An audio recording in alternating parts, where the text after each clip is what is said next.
Hi, everyone, and welcome back to another episode of The Progressive Bitcoiner. I'm your host, Trey Walsh, and today we have on the show Natalie Smolenski.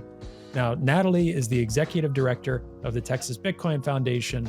She does work with the Bitcoin Policy Institute. She's an entrepreneur, I'd say a historian, anthropologist, political theorist, and so much more. And this conversation was probably everything you'd expect from Natalie and more. We talked about so many different things in terms of global affairs, in terms of actually creating a science out of the politic, in terms of a paper that she's working on for the Satoshi Papers, which will be a book issued and coming out sometime in 2024, which we and she will keep you all posted on. So this was just such a fantastic conversation, talking about the anthropology of money and creating an anthropological theory of money and how important that is. We talked about so many things in this podcast and really focused so much on how to live as a society, global affairs, and how to interact on the globe, and just the changing world order, I'd argue, that we're experiencing right now and going forward, with many, many world wars occurring and so many different things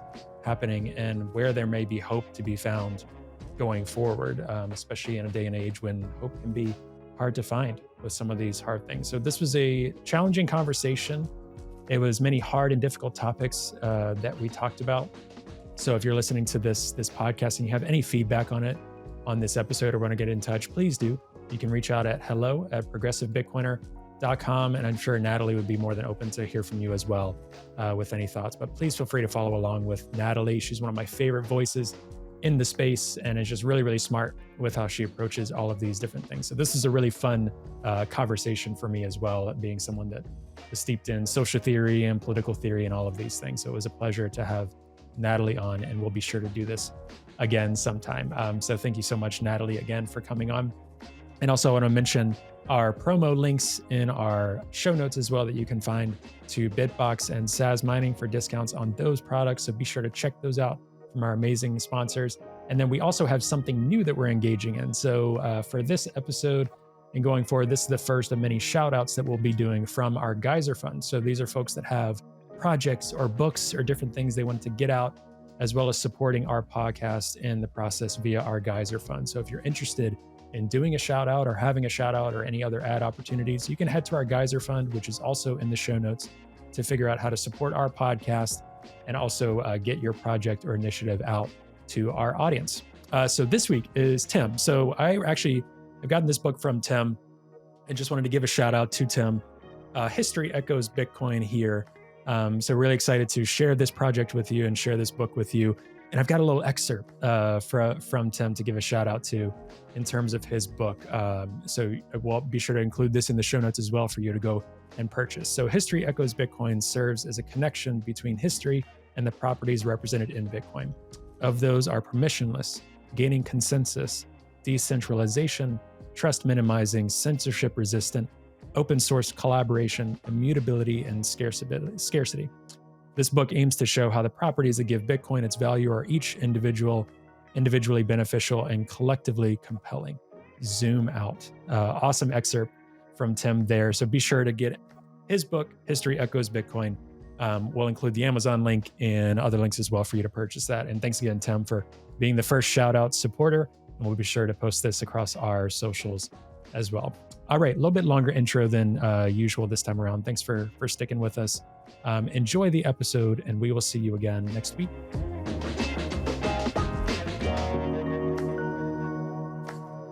Hi, Natalie. Welcome to the Progressive Hi, it's Bitcoiner. great to be here. Absolutely. Honored to have you on. I think I've learned an incredible amount from you, and I know so many other people are.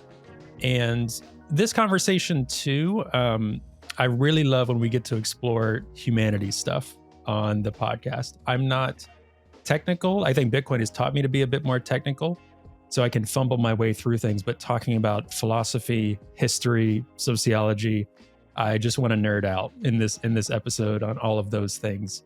Now, before we jump in, though, a lot of people will know who you are.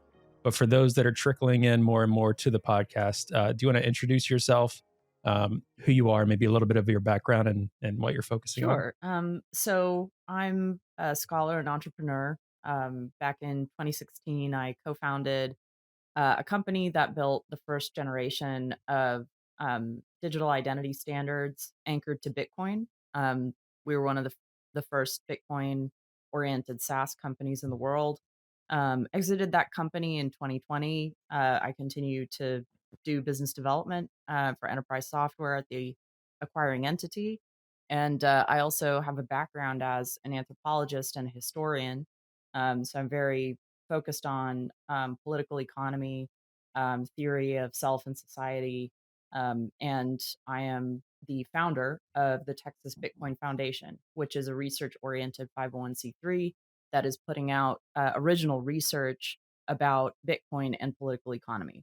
So our first book is coming out next year, the Satoshi Papers. I have an essay in that book, as do a number of other prominent Bitcoiners. So we're looking forward to bringing some of that research and education mandate to the community. Yeah, that's awesome. And I know I posted on social media this morning. I mean, at the time of this recording, it's early mid November. So when people listen out, but there are a ton of books coming out for 2024 with guests that I've had on, with kind of murmurings I've heard of maybe, maybe not. So it's going to be a really exciting time for what I'm hoping will, obviously number go up stuff with Bitcoin will bring in more mainstream interest, but I think there's a lot more scholarly work taking place in Bitcoin than Mhm. ever before, whether it's on the environmental front, on the social humanities front, economics. So really excited for those things to come out next year. I think that'll bring a whole new wave of interest in Bitcoin as well. And you were so gracious to send me a chapter, kind of what you've been working on for this book that I was able to read through for this conversation. And it's a lot. It's heavy. It's good, but I definitely had to comb through it very carefully when I was reading through. And I was nerding out. I mean, my happy place is social theory and exactly some of the stuff that you were writing about.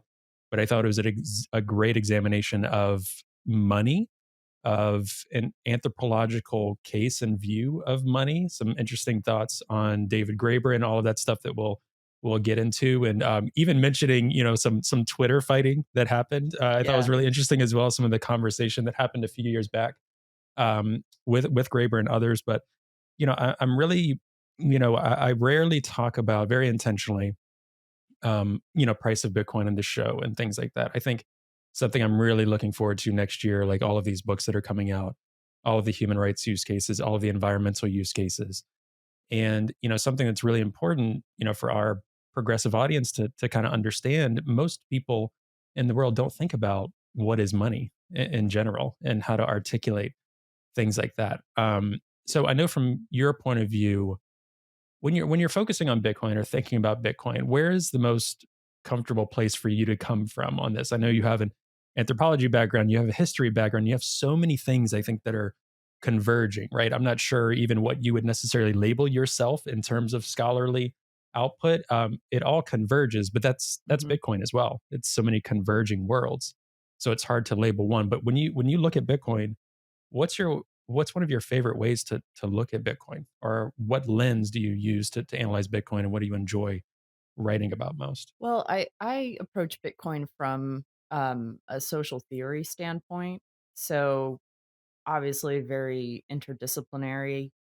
I myself have an interdisciplinary background in anthropology, history, philosophy, um, you know, disciplines that are sometimes referred to as political economy, political theology.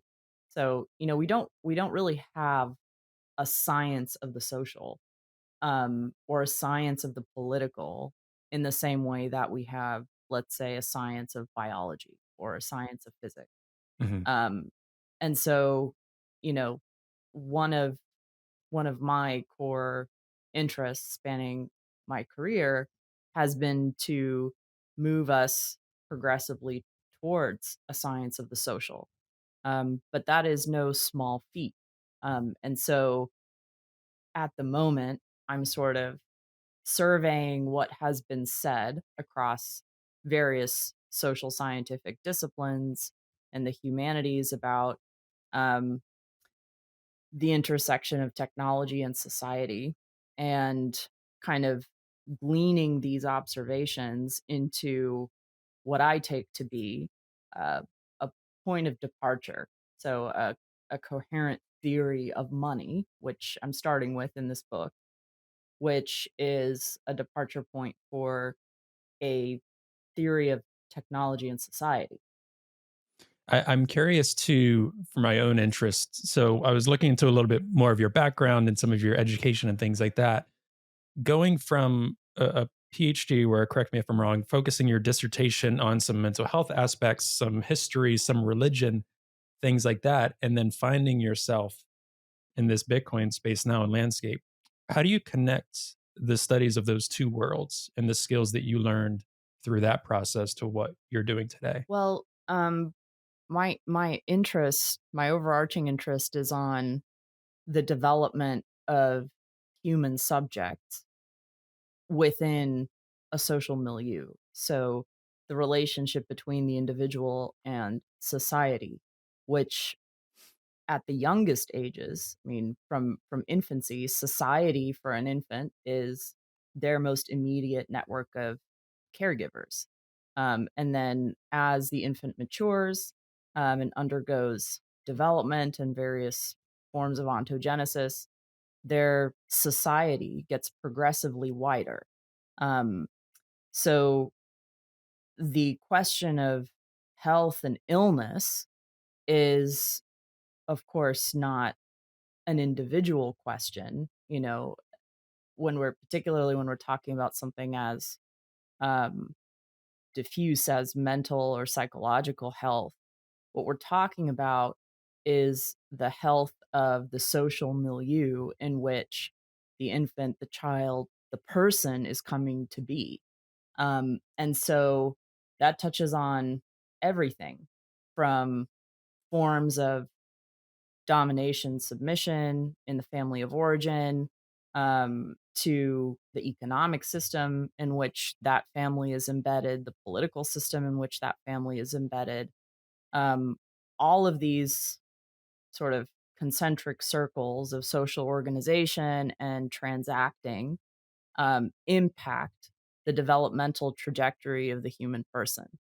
And so when we talk about something like political reform, the question is reform toward what?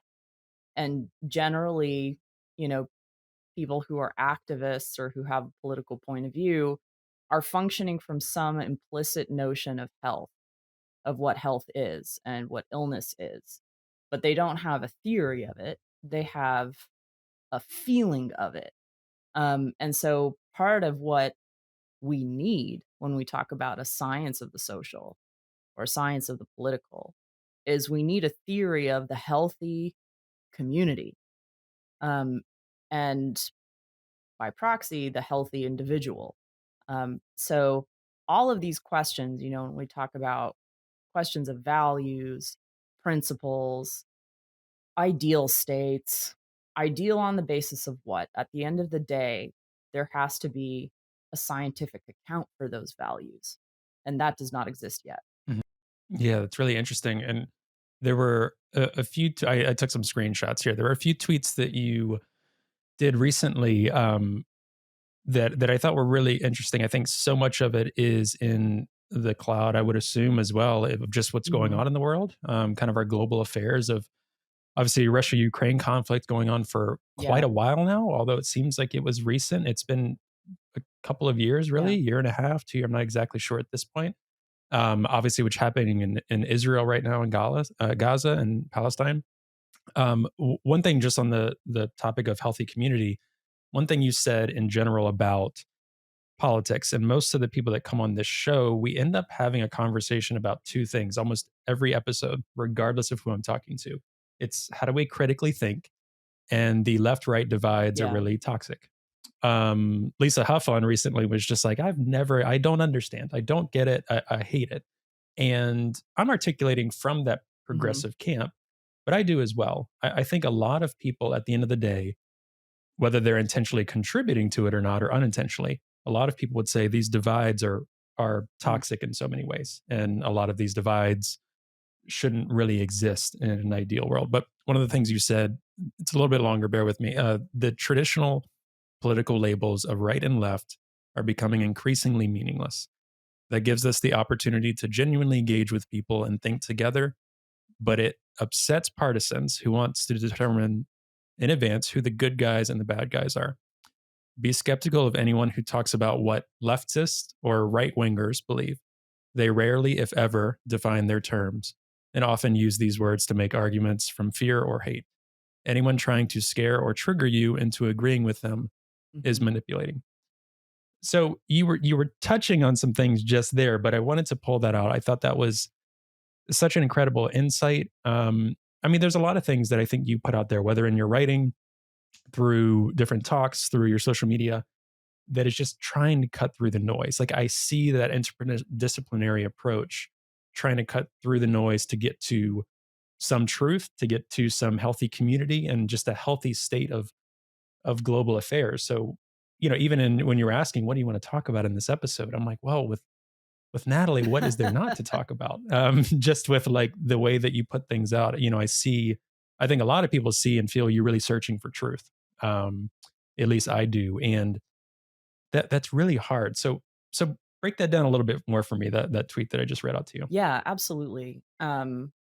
So I'll in my extremely online life, regularly come across tweets from people that are like, leftists did this again. Leftists believe this, or, Mhm, this right wing guy, or right wing candidate, blah, blah, blah. Um, and when you actually, look at these people who are referred to by these labels, they are far more complex and nuanced than any label could give them. It's a form of mhm, it's a form of disrespect to refer to people by labels. Um, mm, Even if they do identify as right or left, who cares? What do they have to mhm, say? It's, there's this proliferation of ad hominem attacks everywhere you look. And mhm, that's obviously not thinking. It's warfare and violence.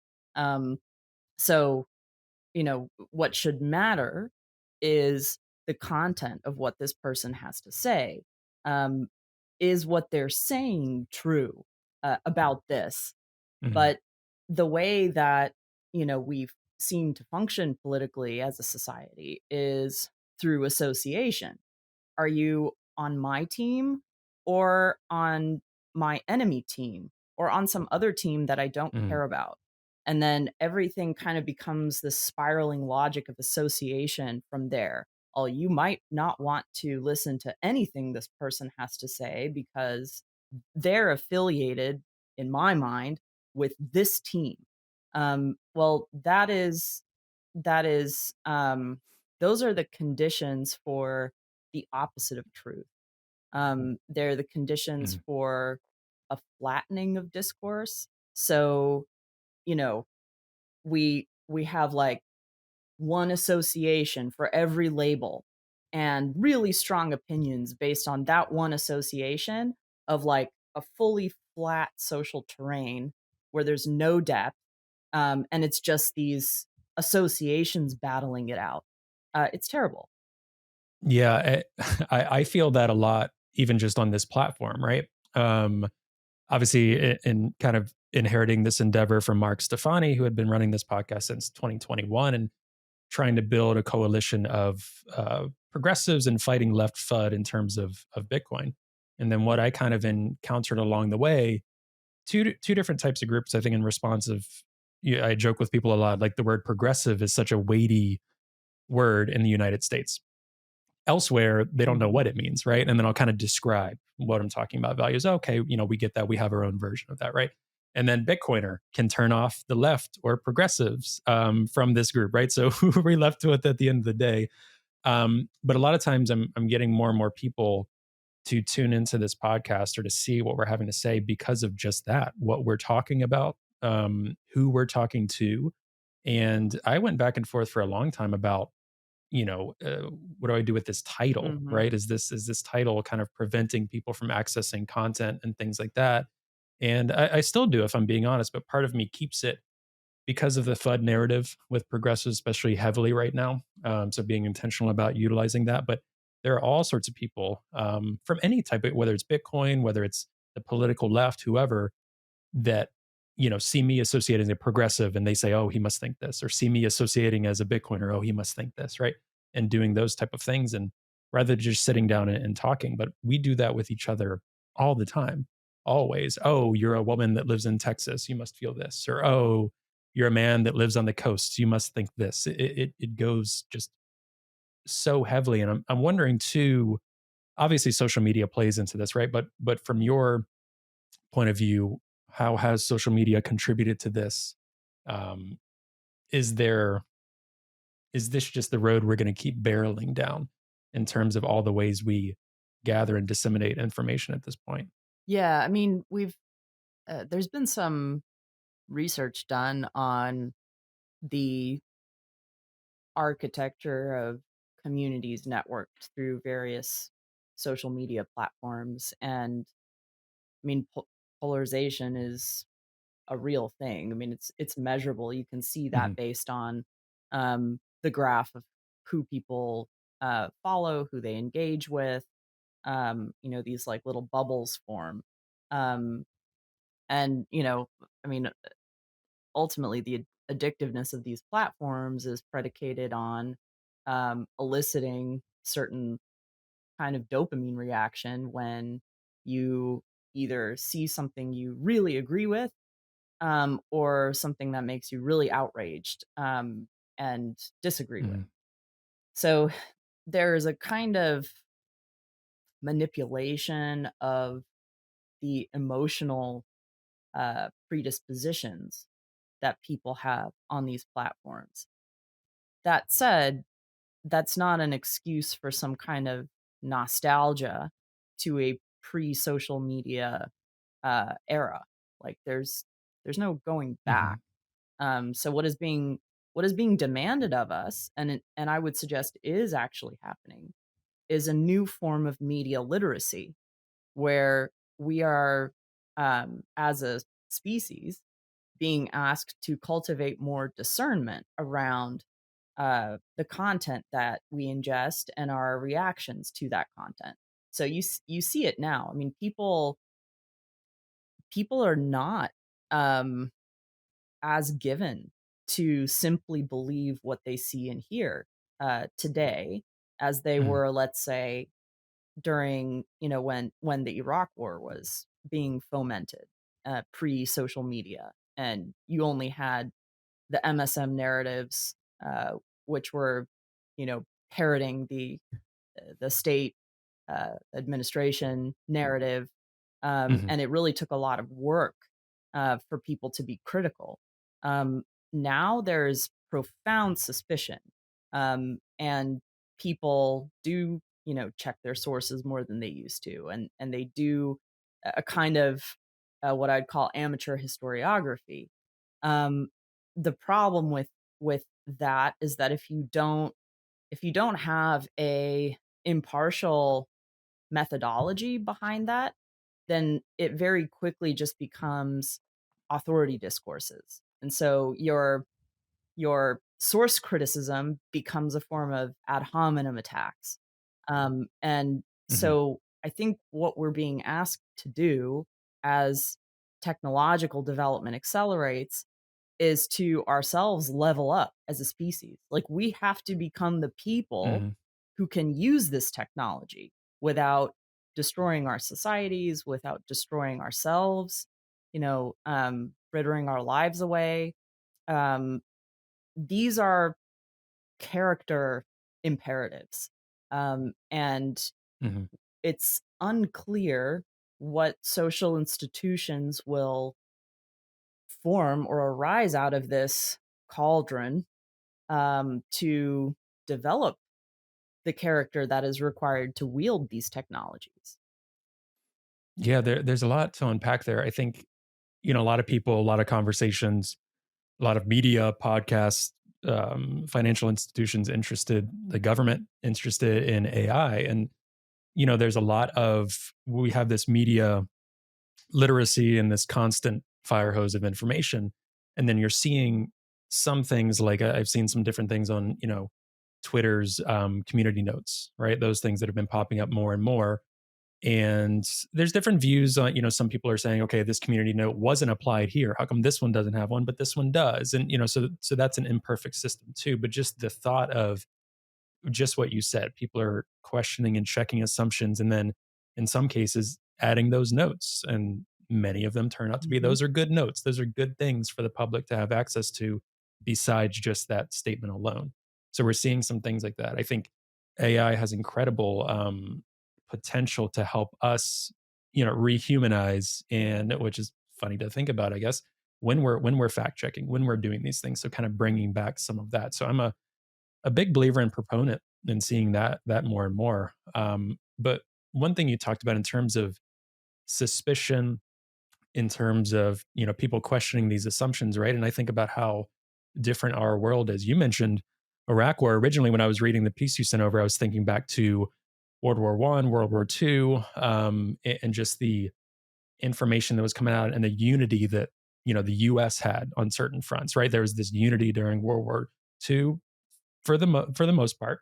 There was a unity out of the Iraq War, or out of 9/11, that produced in large part the Iraq War, and kind of going with these reactionary takes. And those are two very different examples, but less media outlets, less information outlets than what we see today. And this ties into talking about an anthropological theory of money, but that became such a metaphor for me for so many things. And one quote I wanted to read out that you sent over, where that confidence collapses, and you were referring to money, referring to state generated money. Um, but for me, that can go beyond that as well, just confidence Mhm. in the state, right? Um, when that confidence collapses, so does the power of law. And as a result, so does the value of any money whose acceptance is highly contingent upon that power. And then my thoughts were, world affairs, world order, high trust money, and high trust institutions. Are we in a post trust age where, for me, the reason I'm such a proponent of Bitcoin, regardless of, yes, I'm a progressive, yes, all of these things, um, I think we're in an age, regardless of your political views, religion, ideology, where trusting in the government, trusting in these fiat currencies, with the amount of information we have out there, post Occupy, post Edward Snowden, post all of these things, is it even possible? I would say we shouldn't even seek to go back to a high trust or continue this high trust model. I would say don't trust, Mhm. verify. We're in a place where we don't need to trust. But is there even a way where we can go back to that? Because I think there's a real conflict in the world right now. A lot of governments are trying to impose super trust in an age where society is like, we don't trust even the Right. bare minimum of the way it Yeah. used to be. So for me, just reading what you sent over, I'm like, we seem to be in this post trust era of these government institutions. And it's a hopeful time in my mind, but it's also a Mhm. scary time in terms of what that might Mhm. look like. No, absolutely. I mean, we're being reminded in real time of the premises of the Enlightenment era theories of limited government. Why were these early modern theorists of government so skeptical of state power? Well, because Mm, power should never be given the benefit of the doubt. Um, it shouldn't be trusted as such. So the only way to ensure good government is to limit government. Today, we have government mm, involved in, I mean, would have been unimaginable the scale at which the US federal government, let's say, intervenes in not just the mhm, governance of states, but like the daily lives of individuals across the country. Like mhm, they're doing way, way, way too much. And mhm, their first response when there's a problem is that, oh, we should go do some more stuff. Um, what if mhm. what if the problem is that you're doing too much? What if the problem is Hmm. that, in fact, you're intervening in problems that you don't have the tools to solve? You don't have the capacity. Hmm. You're not set up as an institution to address these issues. Um, there's a kind of, it's not even humility, because that is a virtue. It's just a factual recognition of what can and cannot be achieved using different institutional forms. Um, so Hmm. unfortunately, we're living in a world where many people have difficulty imagining the consequences of misplaced trust in advance. They, you know, Hmm. they sort of have to be traumatized by over trusting, um, feeling betrayed, used, taken advantage of, harmed in some way, before they'll reconsider Hmm. their trust. The the Enlightenment era revolutions were about the opposite. We start with mistrust, and that mistrust Hmm. never goes away. We delegate very specific powers to the state that are extremely limited in scope, and then we take them back because the source of legitimacy is the consent of the governed, the people. Well, we've we've given the state so much power that at this point the presupposition has shifted that it is the state Hmm. that governs and gives rights, freedoms, whatever, to the people. I mean, it's fully backwards now. And so there's going to be a reset, and it's going to be terrible, and people will suffer. Hi, everyone. Hope you're enjoying the episode. Today's episode is brought to you by Bitbox. Now, Bitbox is a hardware wallet that's open source, incredibly secure, and easy to use, and it's what I'm using to safely secure my Bitcoin in cold storage. Now, I know self custodying Bitcoin can really be intimidating, but Bitbox is designed for ease of use without compromising on security. It's USB C compatible and allows you to easily back up and restore your private keys with a micro SD card, which is really cool. Now, you can purchase the Bitbox using the promo code TPB at the link found in the show notes for 5% off your purchase. And I really want to thank Bitbox for their support of the podcast, and I'm really excited about this new partnership. All right, I'll let you get back to the episode now. Where I'm always trying to figure out with my friends, with my brothers and sisters from the left, in terms of understanding that we should not trust institutions through movements like Occupy Wall Street, through movements like Black Lives Matter, through so many different movements. And I'm talking about kind of mainstream progressive left movements in the United States, but not applying that same thing to what we talk Mm, about in Bitcoin, what we talk about in the things you just mentioned. That someone would hear this clip or hear a clip of you saying small government and think that is a Republican or right leaning concept, right? And you are someone that is articulating, we're talking about like Enlightenment era thoughts, kind of the foundation of our country, the foundation of like what makes for a good society when there isn't a clear-cut answer, especially in a place like the United States. But where we're barreling towards is a bit dystopian. And again, I tend to approach these conversations very, realistic a lot. Like I'm not talking about, okay, the Fed and the dollar is going to collapse tomorrow, the government's going to be done tomorrow, the world's going to end tomorrow. I think a lot of things the government will find very crafty ways to keep a lot of things as is for as long as possible, maybe my entire lifetime. I'm not sure when we talk about a lot of these things, but from your view, just thinking about humans, thinking about behavioral science, thinking about social science, some of the things you were mentioning earlier, where is this disconnect coming from with, I mean, bear with me, from mhm. from the left on some of the things that you talk about. It's almost like a, and then we can jump into some of David Graeber's lovely thoughts on Bitcoin, which is disappointing because I would agree with him on a lot of other things. Yeah, that's something I'm always trying Yeah, to wrestle with. I think given this platform and speaking to progressives, just friends of my own life and in the Boston area, with Harvard just around the corner and Elizabeth Warren, all of it, right? I'm kind of immersed in these two yeah, worlds constantly and beating my head yeah. against the wall about it. Well, this is part of the limitation of using a word like the left to refer to Mm. a a broad coalition of people.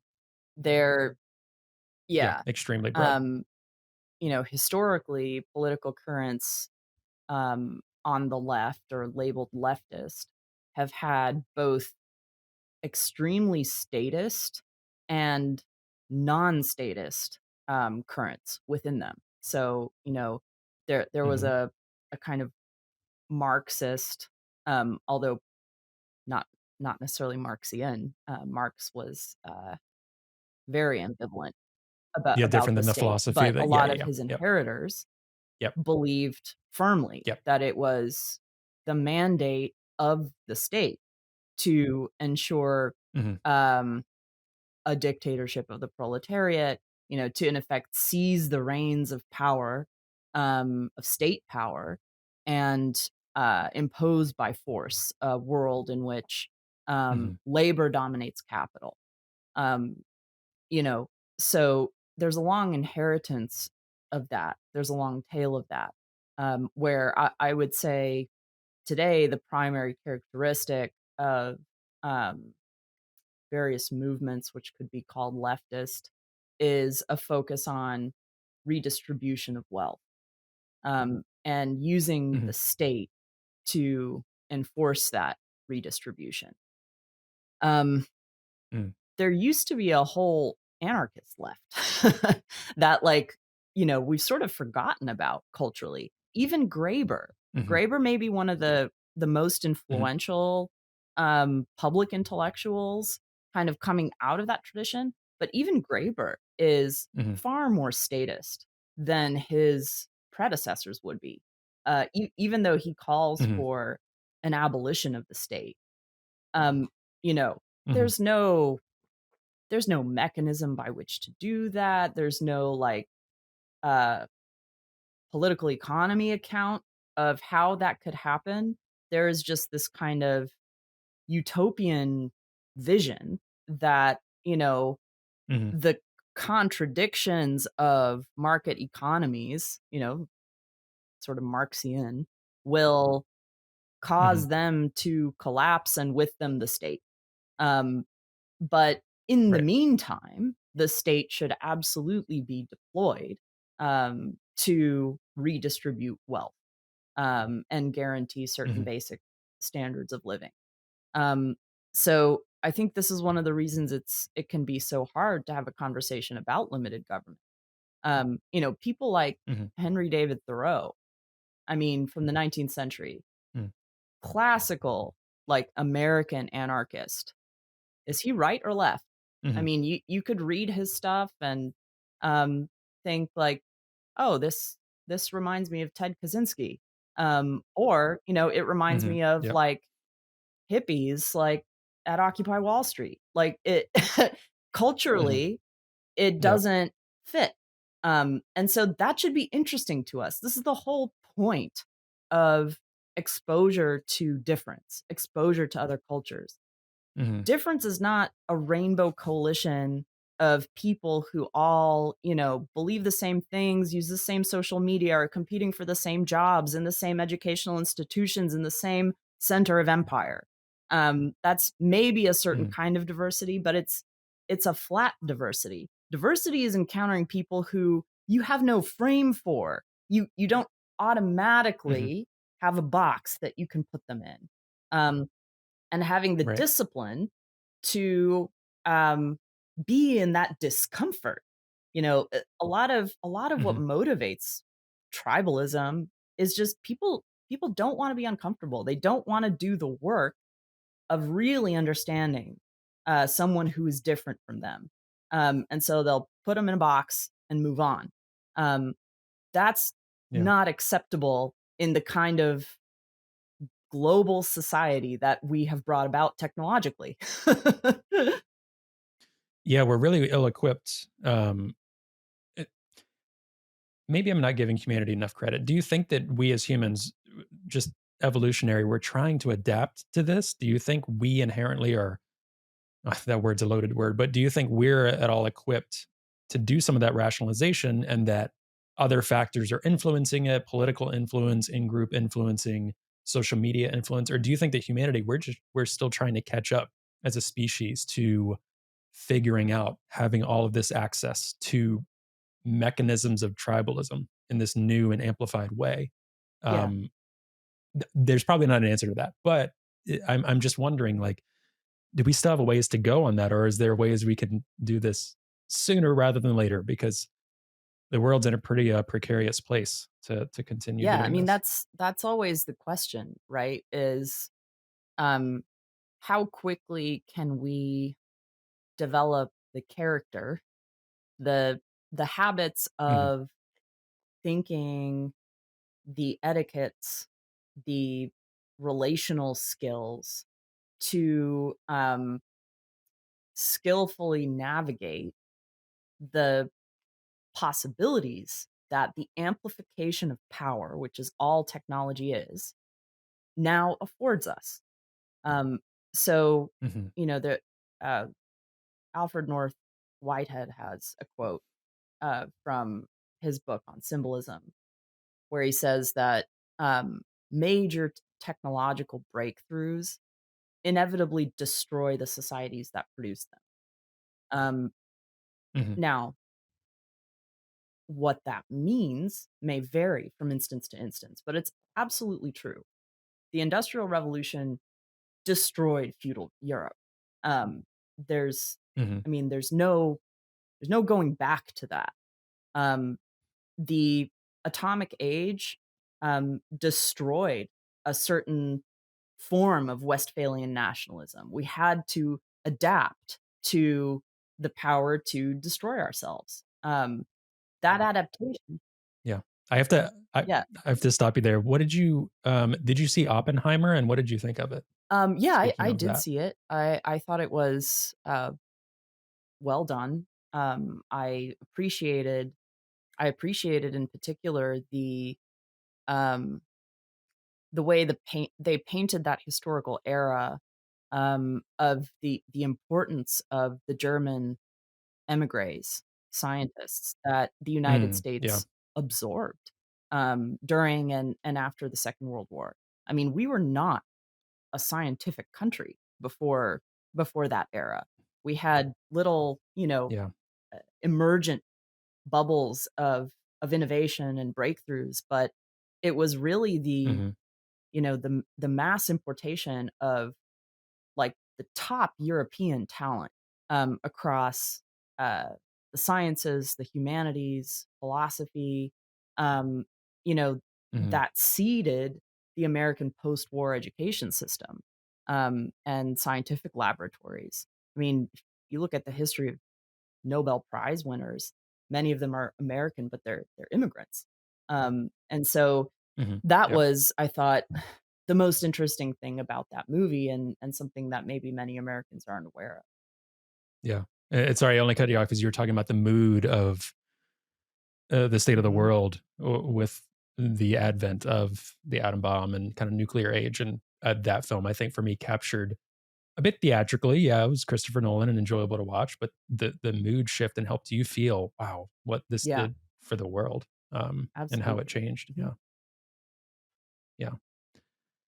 Yeah, I think, w one of the things that's interesting to me, and I kinda mentioned this previously before we were recording, but, back to kind of this conflicts left and right, and one of the things that I focus on a lot with Bitcoin, because Bitcoin gets labeled as I mean, it is a commodity money, but Bitcoin in itself is this technological revolution that I hear more and more people saying it this way, but I think everyone should continue.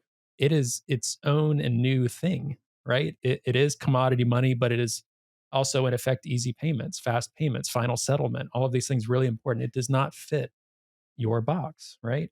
We have some historical reference to how we can paint it, right? But I love when people are like, okay, it's labeled as a commodity. Great. I'm like, well, I still don't like that it's money though. It's being labeled and boxed as a commodity for regulation purposes. There's all of these different things I feel about it. But one thing that frustrates me coming from the left is, it the way it's talked about in economic circles, in society for those that care, is commodity money is for Mhm. the right or for the US libertarians, and that's that. So Bitcoin is a commodity money. Therefore, Bitcoin is for US libertarians. Bitcoin is for those exclusively in the Austrian camp. And just labeling like left is credit theory and that's it. Okay. If you're a progressive, that's what you have to believe in. That's what you have to stick with. And right is commodity. Again, just more infighting. So, why do you think these just, again, making everything political, making something like money is Mhm. political? Why do you think that came about and is still with us to this day when talking about like Yeah, I Bitcoin, mean, for this instance? this it goes back to, the broad diffuse consensus on the left that the role of the state is to fund social programs, and redistribute wealth. Mm, So what that means is, you have to have a certain level of taxation, but you also, if you can, need to break past whatever limitations you may have, um, around the money supply. So, i- mhm, if money can grow infinitely, then why can't we just, create a world where life for ordinary people is fully subsidized, and there is no more poverty, mhm, there is no more suffering, unnecessary suffering. Um, there really is this belief that, um, we have to have unlimited credit money in order to ameliorate the condition of the poor, and the middle class. mhm, And so it's not even a theory of money as such. The theory of money is downstream. It's it could be mhm, anything. Um, Whatever's gonna get us to the most direct path for ameliorating poverty, and providing social services. Um, the challenge, of course, is that, you know, the world doesn't conform to, what you want it to be. There are actual material mhm, constraints, around value that, do kick in, and it's not a right wing, observation to make that the periods of robust inflation historically have always correlated with expansion of the money supply. Um, it's just mhm, it's just an empirical fact. There is a physics of value.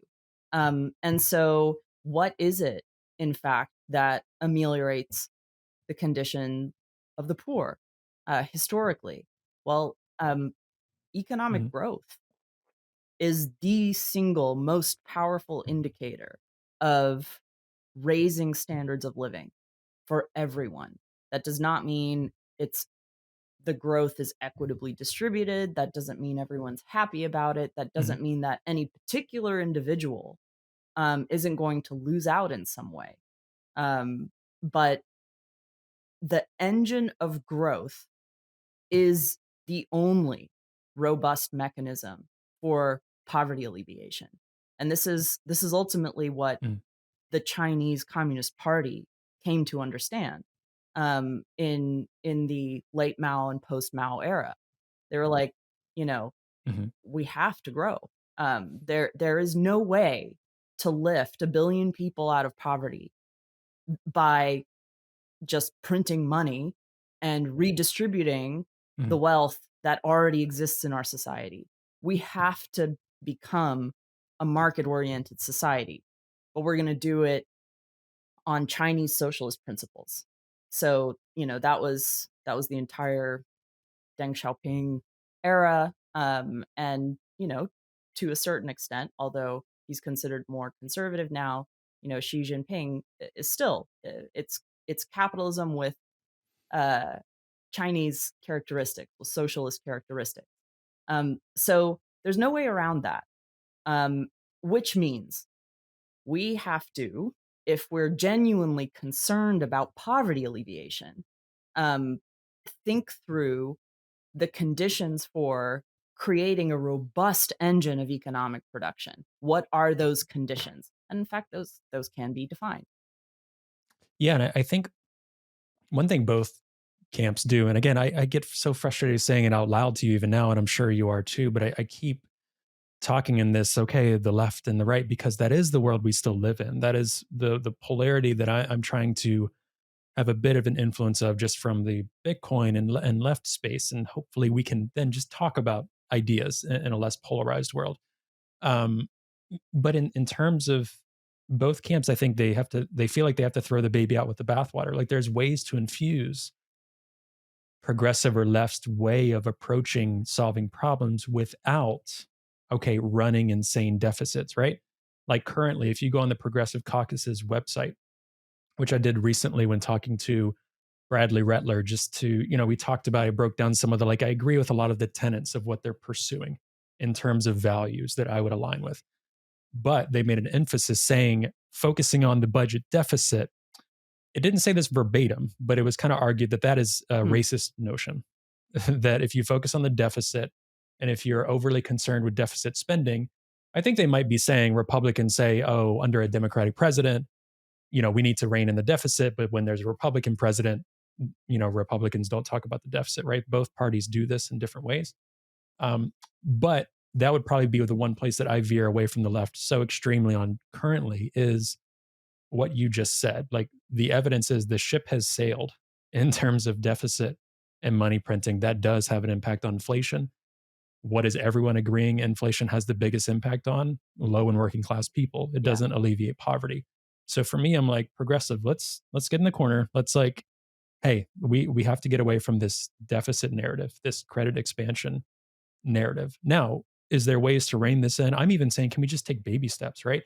And those baby steps might include, and this maybe is my more controversial take, maybe we do need to tax corporations more. Maybe we do need to reduce defense spending if we want to fund this. We need to figure out what can and can't we pay for, right? That doesn't lead to the deficit we're in.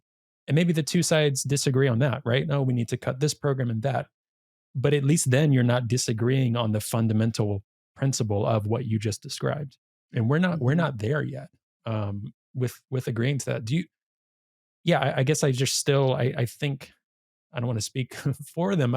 I think the Biden administration, you'd be hard pressed to see them say, okay, the COVID stimulus packages did not have a large correlation to inflation that happened afterwards. I'm pretty sure they would still articulate supply chain issues, COVID issues, these type of things for why we're seeing this amount of inflation. I'm not sure if anyone, maybe I'm wrong. Someone can correct me, or you can correct me. I haven't seen their camp come out and say, yeah, that's more inflation. I mean, they were pretty adamant at the time, like this is not going to Hmm. increase inflation. It's going to increase economic growth and do all the Hmm. things that you just said. So I guess I still find it hard to believe that they're still doing these same talking points of, no, it isn't Hmm. increasing inflation, because people's lives are not Hmm. Yeah. improving. And I'm running out of ways to say, like, Right. this is an issue for Yeah. the left. I mean, no, Jerome Powell famously, in 2019, made a statement that, we have to economists need to fundamentally rethink the, settled presupposition that money supply is tied to inflation. Like we've now conclusively gotten to the point where we've proven that that is not the case, and that in fact we can Mm, dramatically expand money supply without impacting inflation. Well, they did it, and they found out, and so in fact they were publicly wrong. And the mm, problem with, for the most part, the political class is that they function in bad faith. So they mhm, don't admit mistakes. They have talking points to get done what it right. is they've already decided that they're going to do. This is not a democracy. There is no democratic consensus. There's no meaningful opportunity for pushback. They have a plan that they're executing against. And like in any Mhm, authoritarian regime, they can be persuaded to change that plan if fear of social unrest, um, becomes strong enough. If they start worrying that in fact they're going to start having riots in like big cities, or, stochastic violent events, like the January 6th uprising. Like, those are the things that make them Mhm. concerned, and they will then backtrack. They're not gonna admit they were wrong. They're just going to try to figure out how to untangle the web they've woven. Well, now they've woven a web. So that's the new set of presuppositions that everyone goes into the future with. Like, things immediately become Lindy Mhm. politically. Like Trump's wall project, which seemed to a lot of people just kind of crazy when he was first talking about it. I mean, the Biden administration has just accelerated it. They're Mhm. they're just continuing in the same way like uh, you know, uh, the Obama administration just inherited the war on terror and um, upped the number of drone strikes and assassinations worldwide. Like, they didn't roll back any of the W. Bush era um, legislation or just day to day practice of the intelligence Mhm. organizations, agencies of our global military apparatus. They just intensified it. And so this is the problem. That Mhm. it's the same problem with money printing. Once it starts, it doesn't stop. Because the there's a kind of glomming on to whatever is already underway in the people that form the apparatus of the state, that they function from the consensus of their peers. And so it takes a real like uh radical or potentially extremist leader to come along and break that. Um, and so Mhm. we're beginning to hear talk of dictatorship. The 2025 project, articulated by the Heritage Foundation and Mhm. Trump explicitly.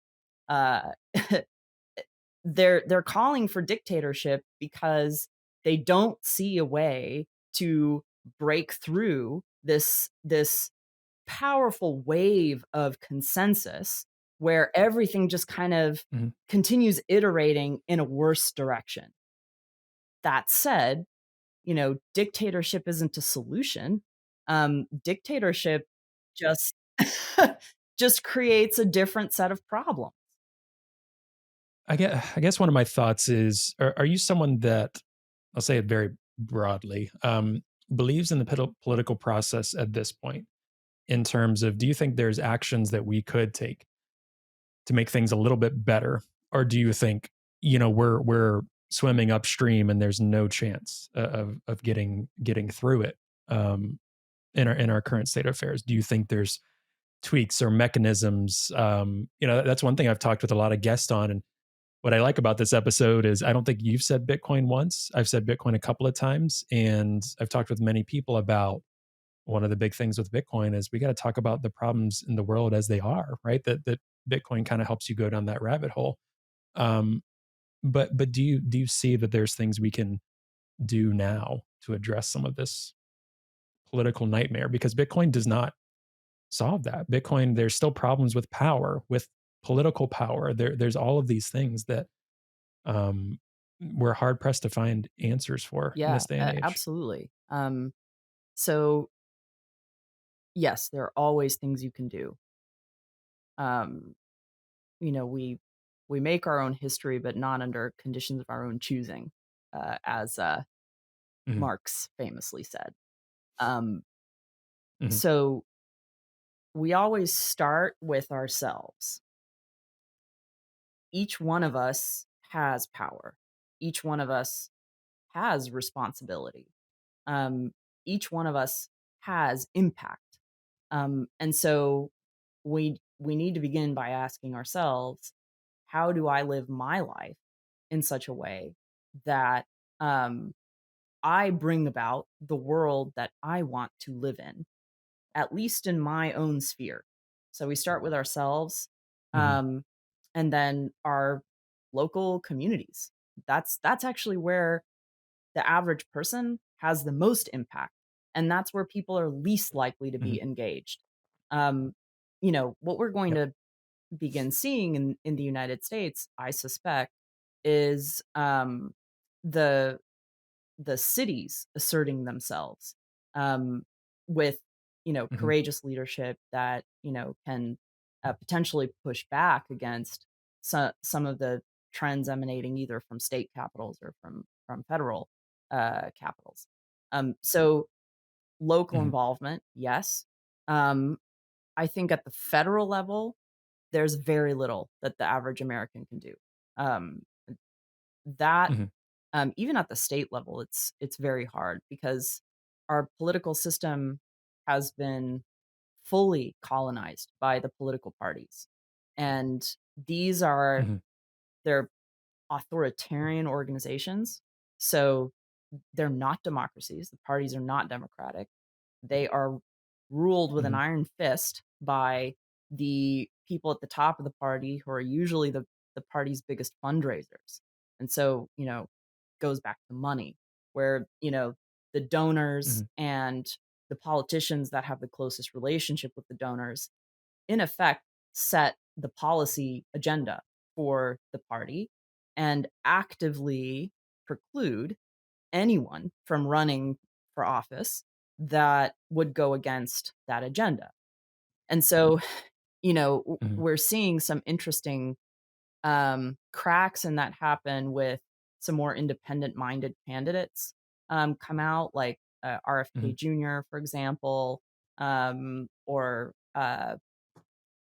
oh gosh, I mean, before he became the Republican Party candidate, Trump, Bernie Sanders was an independent who Hmm. ran as a Democrat, didn't win.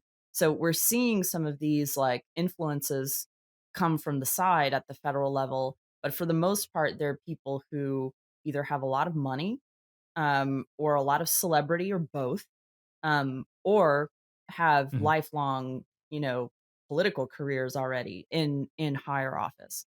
So I think for most ordinary Americans, the question is going to be what can be done at the level of my community.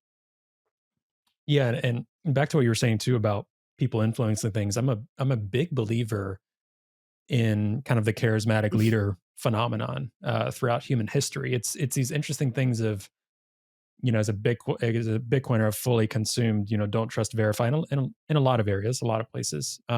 But what's interesting, like Bitcoin, for example, Satoshi had to create the white paper, right? There's these people that have to step up and do things. Declaration of Independence, Jesus of Nazareth, Gandhi, these charismatic leaders that I'm a big proponent of that propelling human history in those different moments. So it'll be interesting to see what comes of that. Who steps up in different places around the world to do these different things. Someone stepping up, doing the right thing, and then stepping away, right? Creating that movement, creating that technology, whatever it is, and stepping away. That's something that for me, it's not necessarily a science, but one thing I'm like, that throughout human history has seemed to be Yeah. intact. Martin Luther King Jr., Nelson Mandela, like so many great examples of without that moment or action, that happened to be the person that stepped up. So looking for people to do the same in this day and age. And do you think that that is something that's harder and harder? Do you think it's easier with the information dissemination technology use we have going on today? How do you view those type of movements going Well, I forward? mean, there's no shortage of charismatic leaders. The question is just what are they leading us toward? I mean, I would suggest that, Right. you know, America overflows with charisma. We live in a Hmm. celebrity mediated culture where like, everyone's trying to be famous, everybody's trying to be rich, and everybody, thinks they know what's best for the country and, they just need personal power to make that happen. Um, and so Hmm. it's very rare that you encounter a someone who is a charismatic leader, but also selfless enough to give up power that they may have accrued or created the conditions for. That is very rare. Hmm. Yeah, and do you it's been a talking point in politics for a long time, but do you ever feel, this next election, I mean, the left has been very notorious of it. Hillary Clinton, especially in her campaign that ended in failure, obviously, to Trump in 2016, constantly talking about we're in the fight for our democracy. This is it. This is the election year after year. And I think I would hope most people have caught on at this point. Most of the general population is like, you said that the last Mhm. time, and the time before that, and the time before that, and the time before that. Um, is there any fear, not on a, if so and so wins or this person wins, but just in general, the more we get towards some of those things that you're saying, people are articulating, we need a dictator, we Yeah. need a benevolent king, those things, this next political cycle, regardless of which party wins, right? Because I think both have totalitarian tendencies, in different regards, maybe are similar in a lot of ways. Do you worry about those things, heading into political elections or systems, or do you think it's just, a bit of a bit of marketing from different Yeah. political No, I mean camps? I mean, the the structure of the state is, at this point, totalitarian. There's no doubt about it. They have Mm, full visibility into, um, everything you do digitally.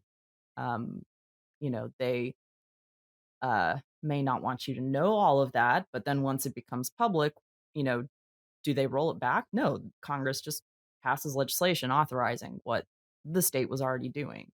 Um, there's just today, an announcement that, um, starting in 2027, a group of allied countries are going to be, uh, sharing all crypto transaction data, um, with one mm, another. So tax authorities, banks, police, I mean, they're going to know, um, everything you do. I mean, there is no more freedom to transact.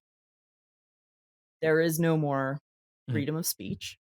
Um, and so if there's no freedom to transact and there is no freedom to speak, um, none of your other rights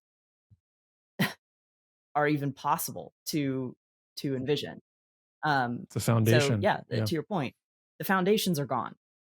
So the best we Mhm, can hope for is a authoritarian state that chooses not to use some of the absolute power it has.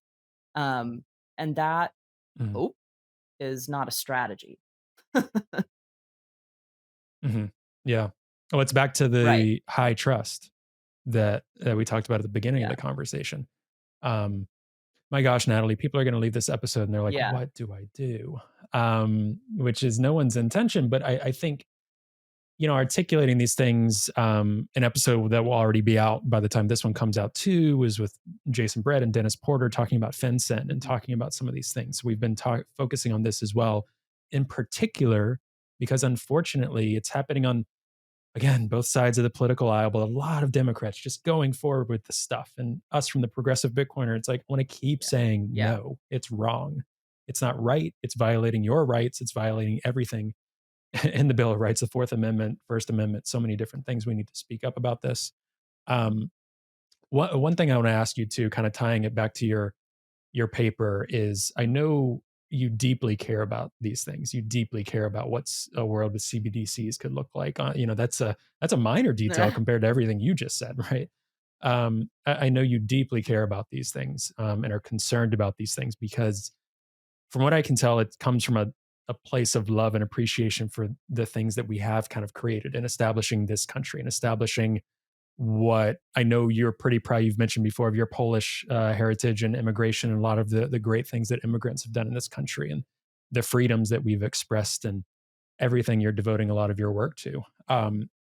In terms of the Satoshi papers, in terms of your paper toward an anthropological, the word's always hard for me to say, theory of money, um, is there hope in those kind of theories? And I know that it seems like the point of the paper is really to try to articulate it in more of a Mhm. scientific way rather than a philosophical camp that we can fight on way, which is the way money has typically been done.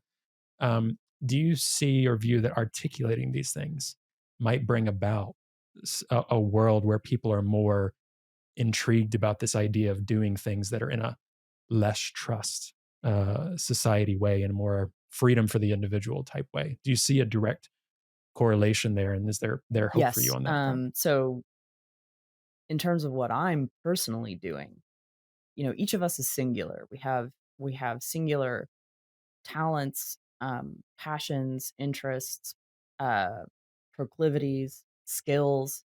Um, my main goal is to at least lay the foundations of a science of the political. Um, we do not have a Mm, political science, which means that our practice of politics is basically just vibes. Um, and yeah. vibes eventually devolve into fascism. Like Hmm. fascism is just feelings, a politics of who's with me, who's against me, sides, teams, and the desire to be a terrible winner.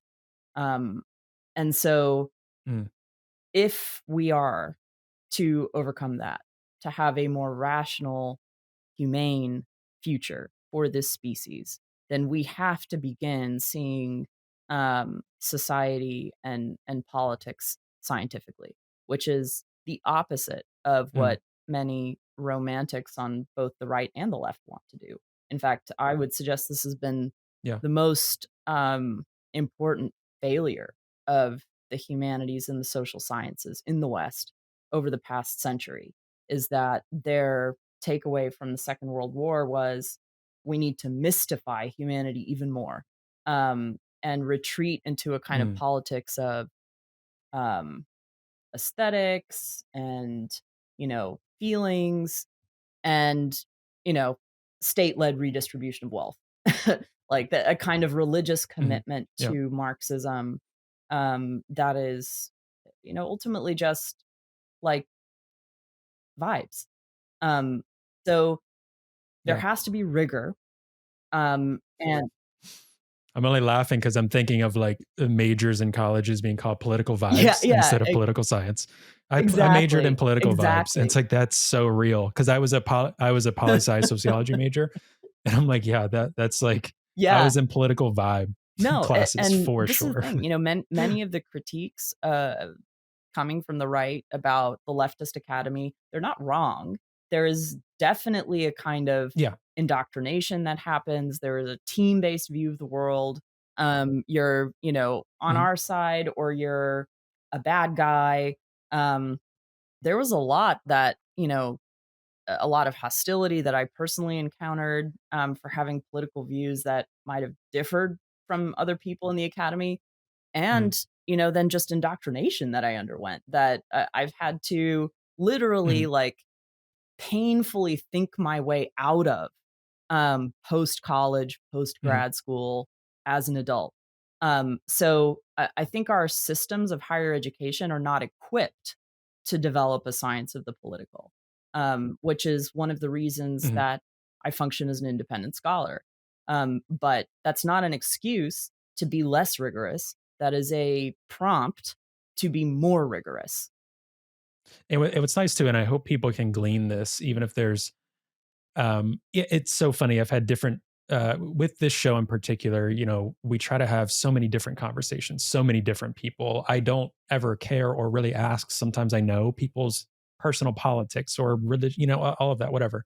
Sometimes I have people say, "Oh, that person was too of the left. That person was too of the right." Some feedback I get of the show, and I'm like, listen, a lot of the general theme I hope people would pick up on is the people that I'm having on this show are ones that are able to have open and honest conversation and can start from a place of we should try to critically think and Mhm. be independent in thought. Usually I can have a Yeah. conversation with someone like that regardless of what our disagreements on. Like if they're a terrible person, sure, I'm probably not going to have them on the show, which I don't think Well, you're a thank terrible you. person, Natalie. I think you're a great person. That's another thing because some people like I think regard this is just exactly what we're talking about. Some people will listen to a podcast because they want to agree Mhm. with everything being said, or they want to listen to a podcast because it makes Mhm. them angry because, you know, so some people do that as well.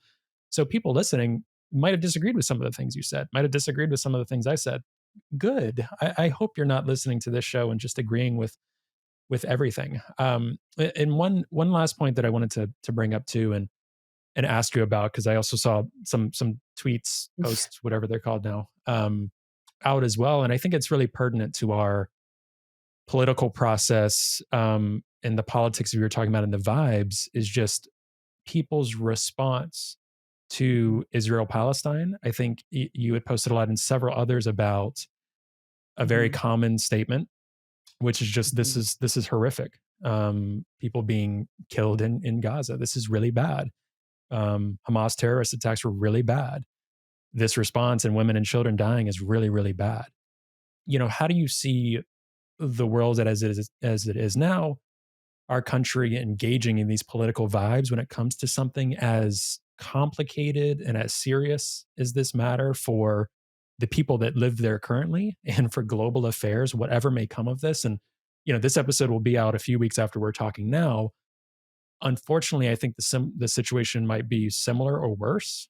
And if there are updates to be made, I'll be sure to mention that in terms of any of this. And again, this isn't to go into a history of this or your thoughts on this and that and this camp and that camp, but just what you're saying, I couldn't help but think to bring that up because, you know, I think if we were able to get into a place where it's a political science, it's these things of rationalization, our political discourse, our ways of handling these situations may be better for the world. So I'm curious your thoughts coming from that camp that you just described, seeing Yeah. what's happening there.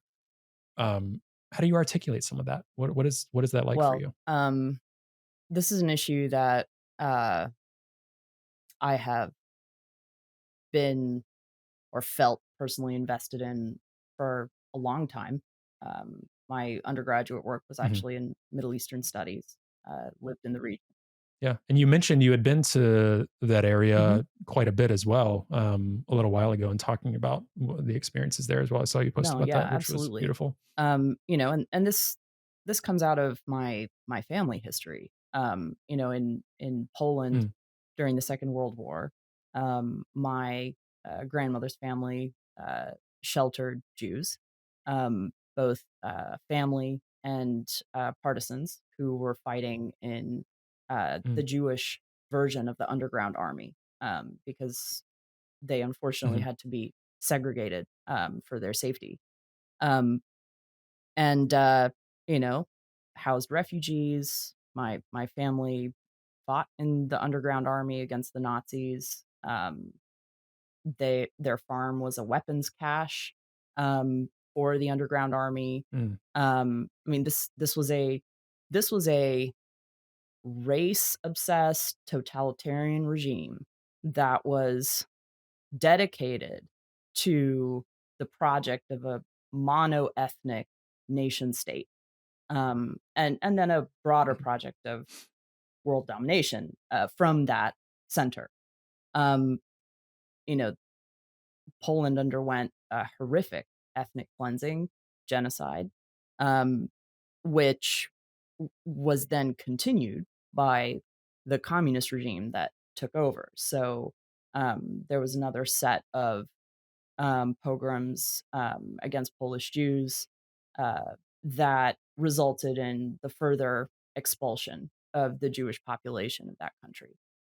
My takeaway from that historical episode was not great. I'm so glad that Poland is now a homogenous nation state where we no longer mm, have to deal with, you know, these Russians and Lithuanians and Germans and Jews and Eastern Orthodox. We can now be one of the most homogenous countries in the world, ethnically and religiously.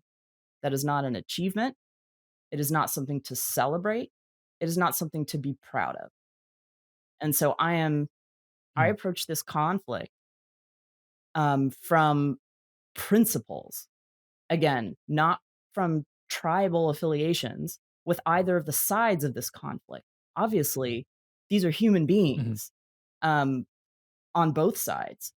It's the logic of the mono ethnic nation state that is the problem.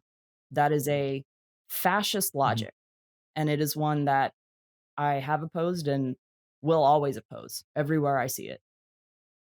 And I mean, that history, that rich family history, I think it carries through to everything you talk about and do. Like it's in you, that charisma for good. It's baked into your DNA. I'm sure you have had to felt that from a young age, with all of this.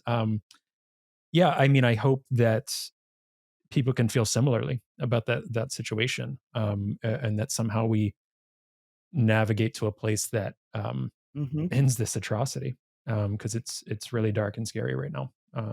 Is one of the big things that's affecting a lot of people, and will continue to. Um, and lastly, I just want to touch on too, if there's anything else from your paper, from the Satoshi papers, any other hopes you have in terms of your work, looking out to the next few months, to the next year with the Satoshi papers and all the things you're speaking on and doing. Some lasting hope for people, in terms of this, because my belief is this is a critical point in history. Which, yes, I know people always say mhm, that there are always critical points in history, but a lot of what we're talking about, there is quite a bit of things that are mhm, going to go one way or another. We're at quite this pivotal point mhm. with so many things, whether it's with the US economy with deficit spending, which means the global economy, whether it's with these world conflicts, there's outcomes that will happen of these things, of society going forward. What is your hope that individuals, that we as a nation, would come to some consensus on and move forward? What is your hope for that? There's hope if you embody it. So Mm, you are the site of hope. What hope can you be the site of? And this actually goes back mm, to what we were talking about earlier. The calling, the vocation that is singularly yours. You finding your purpose becomes the foundation of hope for others.